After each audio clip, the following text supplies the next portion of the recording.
மேஷ ராசி அன்பர்களுக்கு 2025ஆம் ஆண்டு சனி பயிற்சிக்கான பலனை இந்த வீடியோ டீட்டெயிலாக பார்க்க போகிறோம். சனி பயிற்சி அப்படின்னோடனே மேஷ ராசி அன்பர்கள் அப்படின்னு பயப்பட வேண்டாம். முதல்ல மேஷ ராசிக்கு 12ஆம் இடத்துல சனி பகவான் பயிற்சி ஆகுறார்.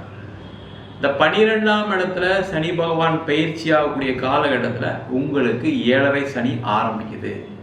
சார் அப்போ 7.5 சனி உண்மையா? கண்டிப்பாக உண்மைதான், அதில் எந்த டவுட்டுமே வேண்டாம். அப்போ நாங்கள் நிறைய கஷ்டப்படுவோமா? அதுதான் பிரச்சனை. 7.5 சனி அப்படின்னு சொல்லக்கூடியது ஒரு 7.5 ஆண்டுகள் உங்கள் ராசிக்கு முன் ராசி, அதாவது 12ஆம் ராசியில் சனி பகவான் வரும்போது உங்கள் ராசியிலே சனி பகவான் ஒரு 2.5 வருஷம், அடுத்தது உங்கள் அடுத்த ராசிக்கு சனி பகவான் 2.5 ஆண்டு இருக்கக்கூடிய காலகட்டம் தான் 7.5 சனின்னு சொல்லுவோம். அப்போ அதனுடைய ஆரம்ப காலகட்டம் தான் இந்த சனி பகவானுடைய 7.5 சனி காலம் ஆரம்பிக்க போகுது. இந்த மேஷ ராசி அன்பர்களுக்கு சில விஷயங்கள் நீங்கள் கேர்ஃபுல்லாக இருந்துட்டீங்கன்னா பெரிய லெவலில் பாதிக்காது. எந்தெந்த விஷயம் அப்படின்னா, முக்கியமாக இந்த சனி பகவான் என்ன பண்ணுவார்னா, யாரெல்லாம் தன்னுடைய கடமைகளை கர்மாக்களை சரியாக செய்யவில்லையோ அவங்கள தான் அதிகமாக செய்ய வைப்பார். முதல்ல நல்லா தெரிஞ்சுங்க. இந்த மேஷ ராசிக்கு பெரிய பாதிப்புகள் கொடுக்காது சனி பகவான். காரணம் என்னன்னு கேட்டீங்கன்னா, மேஷ ராசியில நீச்சமடையக்கூடிய கிரகம் சனி பகவான். அப்போ உங்களுடைய கர்மாக்களை கண்டிப்பாக கழிக்கக்கூடியவர் யாருன்னா சனி பகவான் தான். அந்த மாதிரி இருக்கக்கூடிய சனி பகவான் உங்களுக்கு கெட்டது பண்ணுவாரான்னு கேட்டால் கண்டிப்பாக கெட்டது பண்ண மாட்டார். அப்போ ஒன்றும் பிரச்சனை இல்லையா சார்னா? பிரச்சனை இருக்கு. உங்களுடைய கர்மாக்களை கரெக்டாக பண்ணால் எந்த பிரச்சனையும் வராது. அப்போ நீங்கள் என்ன செய்யணும்? வேலை செய்யக்கூடிய நபர்கள் உதாரணத்துக்கு எடுத்துக்கணும். அப்போ வரக்கூடிய காலகட்டத்தில் அடுத்த 2.5 ஆண்டுகள் அதிகமாக உழைப்பை போட வேண்டும். இந்த மேஷராசிக்கு அது ஒன்றும் பெருசாக சொல்லித்தர வேண்டாம். சார் நான் நிறைய உழைப்பு போடுறேன் ஆனாலுமே எனக்கு ரிசல்ட் இல்லை அப்படின்னு சொல்லக்கூடிய சில மேஷராசியில் இருக்கக்கூடிய சில நட்சத்திரங்கள், அதாவது அஸ்வினிக்கும் பரணிக்கும் இந்த பிரச்சனைகள் இருக்கும். அவங்க தான் அதிகமான உழைப்பை போட வேண்டும். சார் கார்த்திகையில் இருக்கவங்க அப்போ பிரச்சனை இல்லையா அப்படின்னா கண்டிப்பாக இருக்குது, ஆனால் பெரிய பாதிப்புகள் இல்லை. அப்போ அதிகமாக உழைப்பை போடணும்னா என்ன அர்த்தம்? உங்கள் கம்பெனியில் உங்களுக்கு வேலை செய்ய சொல்லி நிறைய டார்ச்சர் கொடுப்பாங்க, நிறைய பிரச்சனைகளை ஏற்படுத்துவாங்க. நீங்கள் செய்யறது சரியில்லை, நீங்கள் கரெக்டாக டைமுக்கு வர மாட்டீங்க, உங்களுடைய பெர்ஃபார்மன்ஸ் சரியில்லை, ஏதாவது ஒரு வகையில் உங்களை குத்தம் சொல்ல போகிறாங்க. அதில் டவுட்டே கிடையாது. எப்போ? வேலை கம்மியாக செஞ்சால். ஆனால் அதிகமாக நான் உழைக்க போகிறேன் சார், இத்தனை நாள் நான் 10 hours ஒர்க் பண்ணேன், நான் இதுக்கப்புறம் 12 hours ஒர்க் பண்ண போகிறேன்னு முடிவு எடுத்துட்டீங்க அப்படின்னா இந்த சனி பகவானுடைய பிரச்சனைகள் எதுவுமே வராது. கண்டிப்பாக உங்களுக்கான பதவி, உங்களுக்கான சம்பள உயர்வு கிடைத்தே தீரும். இல்லை சார் அந்த மாதிரிலாம் கொடுக்க மாட்டாங்க சார், நான் ஏற்கனவே நிறைய உழைச்சிட்டேன் சார், என் கம்பெனியில் எனக்கு ஒரு அங்கீகாரம் இல்லை, சம்பளம் இல்லை, பதவி உயர்வு இல்லை அப்படின்னா நீங்கள் வேலை மாற்றம் கண்டிப்பாக பண்ணலாம். ஆனால் வேலை மாற்றம் கண்டிப்பாக பண்ணும்போது நீங்கள் ஒரே விஷயம் என்ன மட்டும் யோசிக்கணும், நம்ம அங்கே வேலைக்கு போகிறோம், இன்னும் அதிகமாக வேலை செய்ய போகிறோம், அதிகமாக பெர்ஃபார்மன்ஸை கொடுக்க போகிறோம். சில பேர் சொல்லுவாங்க, இல்லை சார் என்னால் நான் முயற்சி பண்ணாலும் சில நேரம் நடக்க மாட்டேங்குது. அது உங்கள் ஜாதகத்தினுடைய கர்ம வினை பலனாக சிலதெல்லாம் இருக்கலாம், இல்லை தப்பு ஒன்றும் இல்லை. ஆனாலும் நீங்கள் அதிகமான முயற்சிகளை மேற்கொண்டு வேலை செய்தீர்களானால் பிரச்சனைகள் வராது. அப்போ வேலை மாற்றம் பண்ணலாமான்னா பண்ணலாம். அதுக்காக இல்லை சார் எனக்கு இங்கே ஆஃபீஸில் சரியாக அதிக சம்பளம் கொடுக்கல, வேற ஒரு கம்பெனியில் எக்ஸ்ட்ரா ஒரு 50% தராங்க, நல்ல பொசிஷனு, ஒர்க்கு கம்மியாக இருக்குது, அங்கே தான் பிரச்சனை ஆரம்பிக்குது. எல்லாருமே என்ன நினைப்போம்? யூஸ்வலாக எனக்கு ஒர்க்கு கம்மியாக இருந்தால் பரவாயில்ல, பொசிஷன் நல்லா இருந்தால் பரவாயில்ல, சம்பளம் நல்லா இருந்தால் பரவாயில்ல, அந்த கம்பெனிக்கு போகணும்னு தான் நினைப்போம். ஆனால் அடுத்த வரக்கூடிய காலத்தில் அது மாதிரி நினச்சி வேலை மாற்றம் பண்ணாதீங்க. அது மாதிரி நினச்சிங்கன்னா பிரச்சனைகள் வரும். சார் வேறு என்ன சார் வழி அப்படின்னா, நீங்கள் வெளியூர் போகலாம், வெளிநாடு போய் வேலை பார்த்தீங்கன்னா சிறப்பு. அப்போ இந்த காலகட்டத்தில் வெளிநாடு செல்லக்கூடிய மேஷராசி என்பவர்களுக்கு வாய்ப்புகள் அதிகம். வெளியூரில் போய் வேலை பார்க்கக்கூடிய மேஷராசி என்பவர்களுக்கு வாய்ப்புகள் அதிகம். சார் அங்கே போனால் மனைவி விட்டு போயிடுவேன், குழந்தைய விட்டு போயிடுவேன், அம்மா அப்பா விட்டு போயிடுவேன். பரவாயில்ல, ஒன்றுமே இல்லாமல் பிரச்சனைகள் அதிகமாக சந்திக்கிறத விட இந்த உறவுகள்லேருந்து கொஞ்சம் விலகி இருக்கிறது, வெளியூரில் இருக்கிறது உங்கள் வீட்டு சாப்பாடை சாப்பிடாமல் இருக்கிறது, ஏதோ ஒரு அசௌகரியங்கள் இருந்ததுன்னா உங்களுக்கு பெரிய பாதிப்பு வராது. அதனால் வெளியூர் வெளிநாடு பயணம் செய்யக்கூடிய மேஷராசி என்பவருக்கு வெற்றி உறுதி, முதல்ல தெரிஞ்சுங்க. அதுக்கப்புறம் தொழில் செய்யக்கூடிய நபர்கள், இந்த தொழில் செய்யக்கூடிய நபர்களுக்கு எல்லாருக்குமே என்ன ஒரு ஆசை இருக்கும், தொழிலில் அடுத்த நிலைக்கு வரணும். அடுத்த நிலைக்கு வர்றதுக்கு என்ன பண்ணுவோம், அதிகமான முயற்சிகள் பண்ணுவோம். அதிகமாக முயற்சி பண்ணும்போது என்ன ஆகும்னா, எல்லா தொழிலையும் பணம் போட்டால் தான் பணம் எடுக்க முடியும் அப்படின்ற ஒரு நிலை. அப்போ நீங்கள் எந்த பிஸ்னஸ் பண்ணுறீங்களோ அந்த பிஸ்னஸில் நல்ல எக்ஸ்பீரியன்ஸ் இருந்தால் அதை பண்ணுங்க.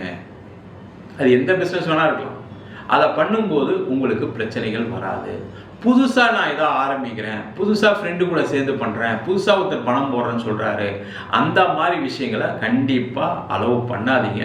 அது 7.5 சனியில் மிகப்பெரிய பாதிப்பு கொடுக்க போகுது. அதில் எந்த விதமான மாற்றம் கிடையாது. என்ன ஆகும்னா லேட் ஆகும்.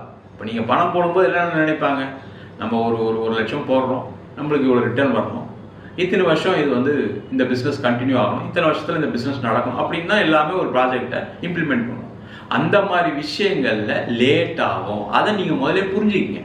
அப்போ லேட் ஆகும் தெரிஞ்சு பண்ணும்போது நாங்கள் யாராவது இன்வெஸ்ட் பண்ணுறாங்க, 1 லட்சம் போடுறாங்க அப்படின்னா நீங்கள் என்ன சொல்லலாம், இல்லைங்க போடுங்க, கம்பெனி க்ரோ ஆகிறதுக்கு மினிமம் 3 இயர்ஸ் ஆகும், அப்படி இன்ட்ரெஸ்ட் தான் பண்ணுங்க.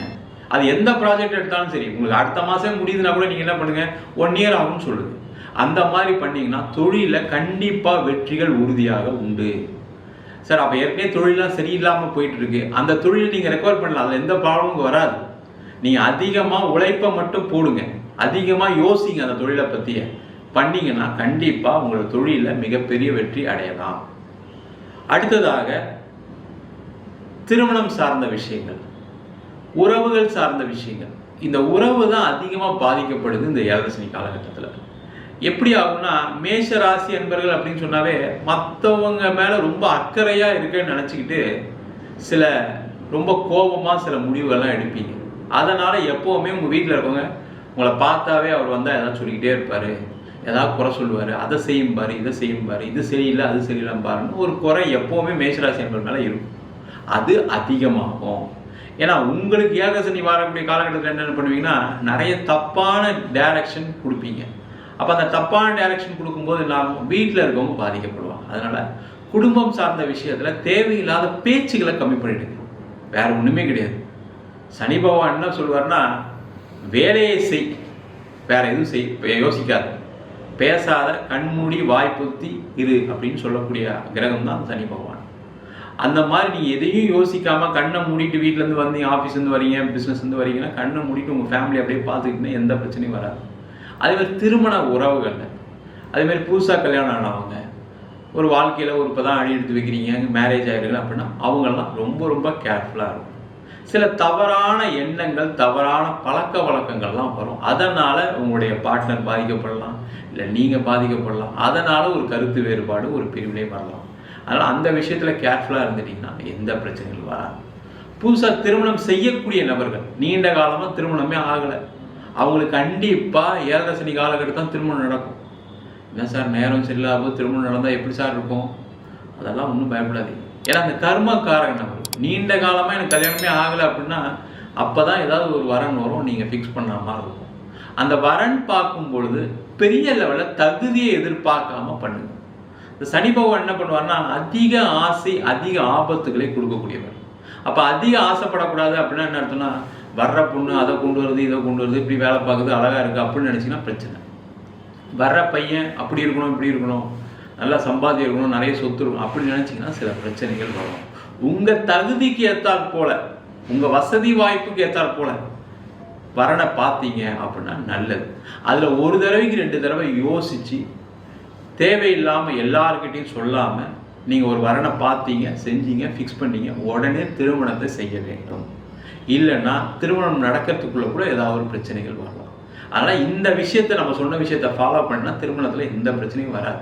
வரன் பார்க்குறீங்க, உங்களுக்கு பிடிக்குது, உங்கள் பொண்ணுக்கோ பையனுக்கோ பிடிக்குது, ஓகே அப்படின்னா உடனே ஒரு நிச்சயதார்த்தம் பண்ணி மேரேஜை ரொம்ப சீக்கிரமாக செஞ்சிடணும். இல்லைன்னா அதில் ஒரு ப்ராப்ளம் கண்டிப்பாக வரும். ஏன்னா இந்த காலகட்டத்தில் திருஷ்டி தோஷம், தேவையில்லாத பேச்சுக்கள், இந்த பையனுக்கு கல்யாணம் ஆகுது, இந்த பொண்ணு கல்யாணம் ஆகுது, ஊரே குடும்பமே பேசும்போதுனா அதில் ஏதாவது ஒரு இடையூறு வரும். 7.5 சனி காலகட்டத்தில் இதெல்லாம் நடக்கும். அதில் கவனமாக இருக்கிறது நல்லது. அதே போல் மாணவர்கள் ரொம்ப முக்கியம். மாணவர்கள் இந்த காலகட்டத்தில் என்ன பண்ணணும் அப்படின்னா, நீங்கள் அதிகமாக ரிசல்ட் எதிர்பார்க்காம படிக்கிற வேலையை பாருங்கள். ரிசல்ட் வரும் சார், எனக்கு மார்க் வரல சார் சொல்ல வேண்டிய சூழ்நிலாம் வரும். ஆனால் அதை பற்றி யோசிக்காதீங்க, நீங்கள் படிச்சுக்கிட்டே இருங்க, கண்டிப்பாக மார்க் வரும். அதே போல் வெளிநாடு சென்று படிக்கக்கூடிய மாணவர்கள் அவங்கெல்லாம் கண்டிப்பாக ஒரு தடவைக்கு 2 தடவை நீங்கள் வெளிநாடு போகிற ஊர் கரெக்டாக, நம்ம லோன் வாங்கி படித்தோம்னா அங்கேயே செட்டில் ஆக முடியுமா, இல்லை வேலை வாய்ப்பு உண்டா, சர்டிஃபிகேஷன்லாம் கரெக்டாக இருக்கா, நம்ம இங்கே வந்து அந்த இந்தியாவில் அந்த சர்டிஃபிகேட்லாம் ஒத்துப்பாங்களா செய்வாங்களான்னு பார்த்துட்டு வெளிநாடு படிக்க போகிறது சிறப்பு. அதே மாதிரி முக்கியமான விஷயம் வயதானவர்கள். இந்த வயதானவர்கள் பார்த்தீங்கன்னா தேவையில்லாத அலைச்சல்களை குறைத்து கொள்வது சிறப்பு. நான் அந்த ஃபங்க்ஷனுக்கு போகிறேன், இந்த ஃபங்க்ஷனுக்கு போகிறேன், எனக்கு இவங்க ஃப்ரெண்டு அவங்க ஃப்ரெண்டு போகிறேன், ட்ராவல் பண்ணுறதை குறைச்சிங்க. முக்கியமாக உடல்நிலை பாதிக்கப்பட்டவர் ரெகுலராக மெடிக்கேஷன் எடுத்துக்கங்க. நிறைய உடற்பயிற்சிகளை செய்வது சிறப்பு. அதே போல் வயதானவர்களாக இருக்கீங்க, யாருக்கு நம்பி பணம் கொடுக்காதீங்க, பணம் திருப்பி வராது, எழுதி வச்சுக்கங்க. தேவையில்லாம் இன்னொருத்தர் பணம் கொடுத்தேன் திருப்பி வரலன்னு சொல்லக்கூடிய காலம் இந்த 7 சனி காலகட்டம். அதனால் யாரையும் நம்பி பணத்தை உதவிக்கு கொடுக்காதீங்க. அடுத்தது, நீங்கள் எந்த துறையில் இருந்தாலும் சரி புதிய விஷயங்கள் செய்வதை நிறுத்திக்கொள்வது சிறப்பு. நீங்கள் பிஸ்னஸில் இருக்கீங்கன்னா புதுசாக பிஸ்னஸ் பண்ணக்கூடாது, பணம் இன்வெஸ்ட் பண்ணக்கூடாது. வேலையில் இருக்கீங்க அப்படின்னா ஷேர் மார்க்கெட்டில் போடுறேன், நான் வீடு வாங்குகிறேன் செய்கிறேன் அப்படின்னு சொல்லி பணத்தை இன்வெஸ்ட் பண்ணாதீங்க. யாரை நம்பி பணத்தை கொடுக்காதீங்க. சார் அப்போ எப்படி சார் வாழ்க்கையை வாழ்வது, 2 வருஷம் ஒன்றுமே பண்ண முடியாதா? பண்ணலாம். சேஃபாக ஒரு தடவைக்கு 2 தடவை யோசித்து நீங்கள் பழகக்கூடிய நபர் கரெக்டாக செஞ்சால் சின்ன சின்னதாக பண்ணுங்கள். எடுத்தோன்னே 5 லட்சம் நான் இன்வெஸ்ட் பண்ணேன் ஷேரில், 10 லட்சம் இன்வெஸ்ட் பண்ணுறேன், சீட்டு போடுறேன், 10 லட்சம் ஒருத்தர் கொடுக்குறேன், இன்ட்ரெஸ்ட் தரேன்னுக்காரு, இன்வெஸ்ட் பண்ணால் இவ்வளோ ரிட்டர்ன் தரேன், அதை நம்பாதீங்க. இதை மட்டும் பார்த்துக்கிட்டீங்க அப்படின்னா 7 சனி ஒரு பாதிப்புகளை கொடுக்காது.